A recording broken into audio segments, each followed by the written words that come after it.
ಕೂಡ ಒಂದು ಜನ್ಮದಿನದ ಅಂಗವಾಗಿ ಕಾರ್ಯಕ್ರಮವನ್ನು ಹಮ್ಮಿಕೊಂಡಿದ್ವಿ. ಇದರಲ್ಲಿ ನಾನು ಭಾಗವಹಿಸ್ತಾ ಇರೋದಕ್ಕೆ ನನಗೆ ಬಹಳ ಬಹಳ ಸಂತೋಷ ಆಗಿದೆ. ಯಾಕಂದರೆ ಪ್ರಥಮ ಬಾರಿಗೆ ನಾನು ಇವ್ರ ಹತ್ರನೇ ನೃತ್ಯ ಕಲಿತಿದ್ದೆ. ಆ ನೃತ್ಯದಿಂದ ನಾನು ಒಬ್ಬ ಕಲಾ ವಿದ್ಯಾರ್ಥಿನಿ ಅಂತ ನಾನು ಅಂದ್ಕೊಂಡಿರಲಿಲ್ಲ. ನೃತ್ಯ ಮಾಡ್ಕೊಂಡು ಇರ್ತೀನಿ, ಸಣ್ಣ ಮಕ್ಕಳಿಗೆ ನೃತ್ಯ ಕಲಿಸೋದು, ಹಾಡು ಹೇಳಿಸೋದು, ಇದೆಲ್ಲ ತಂದೆ ತಾಯಿಗಳಿಗೆ ಒಂಥರ ಖುಷಿ. ಆ ಖುಷಿ ನನ್ನ ಜೀವನಕ್ಕೆ ಆಧಾರ ಆಯಿತು, ಜೀವನ ನಡೆಸೋದಕ್ಕೆ ಒಂದು ದಾರಿ ಆಯಿತು ಅಂತ ಆ ಗುರುಗಳಿಗೆ ಯಾವಾಗಲೂ ವಂದಿಸುತ್ತಾ ನಾನು ಮುಗಿಬಿಡ್ತೇನೆ. ಅವ್ರು ಕಲಿಸಿದ್ದಕ್ಕೆ ತಾನೇ ನಾವು ಇವತ್ತು ಊಟ ಮಾಡ್ತಾ ಇರೋದು ಅಂತ ಅನ್ಕೊತೀನಿ. ಸೊ ಅಂಥ ಗುರುಗಳು, ನಮ್ಮ ಗುರುಗಳು ಬಹಳ ಶಿಸ್ತು ಮತ್ತು ಇದು ಏನು ಸ್ಟ್ರಿಕ್ಟ್ ಅಂತ ಹೇಳ್ತೀವಲ್ಲ ಆ ಥರ. ಮತ್ತು ಕೋಪ ಜಾಸ್ತಿ ಅವರಿಗೆ. ಏನಾದರೂ ತಪ್ಪು ಮಾಡಿದ್ರೆ ಚಳಿ ಇಟ್ಕೊಡೋದು ಅದೆಲ್ಲ ತಿಂದಿದ್ದೀನಿ, ಅವ್ರ ಹತ್ರ ಬಯಸ್ಕೊಂಡಿದ್ದೀನಿ. ನೀನೇನು ಕಲಿಯಲ್ಲ ಅಂತ ನನಗೆ ಸುಮಾರು ಸಲ ಅವರು ಬೈದಿದ್ದಾರೆ. ಮುಂದೆ ನಾನು ದೊಡ್ಡವಳಾದ್ಮೇಲೆ, ಕಲಾವಿದೆ ಆದಮೇಲೆ ಅವ್ರ ಹತ್ರನೇ ಸನ್ಮಾನ ಮಾಡಿಸ್ಕೊಂಡಿದ್ದೀನಿ. ಅದು ನನಗೆ ಬಹಳ ಖುಷಿಯಾಯಿತು. ಗುರುವಿನ ಮುಂದೆ ಒಬ್ಬ ಶಿಷ್ಯ ಬೆಳೆದು ದೊಡ್ಡವಳಾಗಿ ಅವರಿಂದನೇ ಸನ್ಮಾನಗೊಳ್ಳೋದು ಅಂತಂದರೆ ಎಂಥ ಒಂದು ಅದೃಷ್ಟ ಅಲ್ವ. ಅಂಥ ಅದೃಷ್ಟ ನನಗಾಗಿತ್ತು. ಅವಾಗಂದೇ ನಾನು ನನ್ನ ಗುರುಗಳು ಸಣ್ಣವಳಿರ್ಬೇಕಾದ್ರೆ ನನಗೆ ಬಾರಿಸ್ತಾ ಇದ್ದು, ಹೀಗೆಲ್ಲ ಹೇಳ್ತಿದ್ರು, ಏನು ಕಲಿಯಲ್ಲ, ಉದ್ಧಾರ ಆಗಲ್ಲ ನೀನು ಅಂತ ಹೇಳ್ತಾ ಇದ್ರು. ಇವಾಗ ನೋಡಿದ್ರೆ ಅವರೇ ನನಗೆ ಸನ್ಮಾನ ಮಾಡಿದ್ದಾರೆ.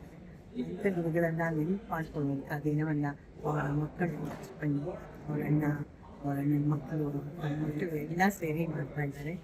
ಹಾಗಾಗಿ ಆ ಮಕ್ಕಳಿಗೂ ಕಲಾ ಸೇವೆಯಲ್ಲಿ ತೊಡಗುವ ದಾರಿಯನ್ನು ತೋರಿಸಲಿ ಅಂತ ದೇವರು. ತಂದೆ ಸಿ.ವಿ. ಶಿವಶಂಕರ್ ಅವರು ಇವತ್ತು ಅವರ ಉದ್ದೇಶಿಸಿ ಒಂದು ಕಾರ್ಯಕ್ರಮ ಮಾಡ್ತಾ ಇದ್ದೀವಿ ನಮ್ಮ ಶಿವಶಂಕರ್ ಕಲಾ ಪ್ರತಿಷ್ಠಾನದಿಂದ.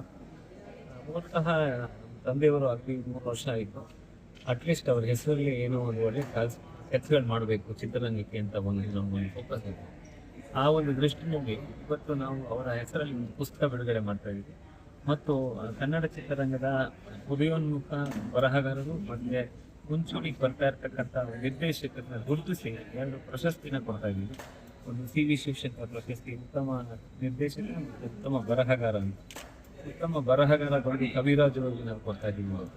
ಮತ್ತು ಉತ್ತಮ ನಿರ್ದೇಶಕ ಬಂದು ಶಾಕಾಹಾರಿ ಚಿತ್ರದ ನಮ್ಮ ಸಂದೀಪ್ ಸುಲ್ತಾನ್ ಕೊಡ್ತಾ ಇದ್ದೀವಿ. ಮೂಲತಃ ನಮ್ಮ ತಂದೆಯವರು ಯಾವತ್ತೂ ಕನ್ನಡ ಪ್ರೇಮಿ ಮತ್ತು ಕನ್ನಡ ಚಿತ್ರರಂಗಕ್ಕೆ ಬಹಳಷ್ಟು ದುಡಿದಂಥ ವ್ಯಕ್ತಿ. ಸುಮಾರು 65 ವರ್ಷ ಅವರು ಕನ್ನಡ ಚಿತ್ರರಂಗಕ್ಕೆ ಸೇವೆ ಸಲ್ಲಿಸಿದ್ದಾರೆ. ದೊಡ್ಡ ನಟರು, ದೊಡ್ಡ ನಿರ್ಮಾಪಕರ ಜೊತೆ ಅವರ ಒಡನಾಡಿ ಚೆನ್ನೈಯಲ್ಲಿ ಸುಮಾರು ಕನ್ನಡ ಧ್ವಜವನ್ನು ಹಾರಿಸಿ ಅವತ್ತಿನ ದಿನ ತಮಿಳ್ ಜಾಗದಲ್ಲಿ ಹೋಗಿ ಕನ್ನಡ ಪಾಠ ಹೇಳ್ಕೊಟ್ಟಂಥ ತಂದೆಯವರು.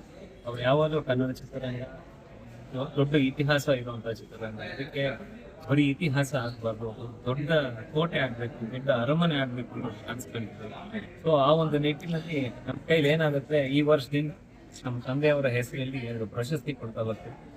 ಮುಂದೆ ಬರುವ ದಿನಗಳಲ್ಲಿ ಸುಮಾರು ಕ್ಯಾಟಗರಿಲಿ ಇನ್ನೂ ಜಾಸ್ತಿ ಪ್ರಶಸ್ತಿ ಕೊಡುವಂಥ ಒಂದು ನಮ್ಮ ಶಕ್ತಿ ಬರಲಿ ಅಂತ ಹೇಳಿ ನೀವು ಮೀಡಿಯಾದವರ ಆಶೀರ್ವಾದ ಮಾಡಿ ನಮಗೆ ಅಷ್ಟೇ ನಾನು ನಿಮಗೆ ಹೇಳಕ್ಕೆ ಬಯಸ್ತೀನಿ. ಈ ವರ್ಷ ಮೊದಲನೇ ಸಲ ಶುರು ಮಾಡಿದ್ದೀವಿ. ಖಂಡಿತ ಮಾಡಬೇಕು ಅಂತ ಒಂದು ಉದ್ದೇಶ ಇದೆ.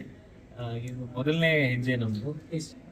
ಇನ್ನು ಅನೇಕ ಟೆಕ್ನಿಷಿಯನ್ಸ್ಗಳಾಗಿರ್ಬೋದು, ಆರ್ಟಿಸ್ಟ್ಗಳಿಗಾಗಿರ್ಬೋದು ನಾವು ಗುರುತಿಸ್ಬೇಕು ಪ್ಲಾನ್. ಯಾಕಂದರೆ ನಮ್ಮ ತಂದೆಯವರು ದೊಡ್ಡ ನಟರಾದ ಮಂಜುಳಾ, ರಾಜೇಶ್, ಕಲ್ಪನಾ ಅವ್ರನ್ನೆಲ್ಲ ಫಸ್ಟು ತಂದು, ಹಾಗಾಗಿ ಅವರು ಹೊಸಬರಿಗೆ ಜಾಸ್ತಿ ಗೊತ್ತು ಕೊಡ್ತಾರೆ. ಸೊ ಹಾಗಾಗಿ ನಾವು ಈ ಹೊಸ ಯಾರು ಡೈರೆಕ್ಟರ್ ಬರ್ತಾರೋ ರೈತರು ಬರ್ತಾರೆ ಎಲ್ಲ ಕ್ಯಾಟಗರಿ ಹೊಸಬರಿಗೆ ನಾವು ಐಡೆಂಟಿಫೈ ಮಾಡಿ ಪ್ರಶಸ್ತಿಗಳನ್ನು ಕೊಟ್ಟು ಒಂದು ಕನ್ನಡ ಚಿತ್ರನ ಮೇಲ್ ತೊಗೊಂಡು ಹೋಗುವಂಥ ಒಂದು ಯೋಚನೆ ನಾವು ಮಾಡ್ಕೊಂಡಿದ್ದೀವಿ. ಪ್ರತಿಷ್ಠಾನ ಅದಕ್ಕೆಲ್ಲ ನಮ್ಮ ಸಹಕಾರ ಇರಲಿ ಅಂತ ನಾನು ಹೇಳ್ತೀನಿ.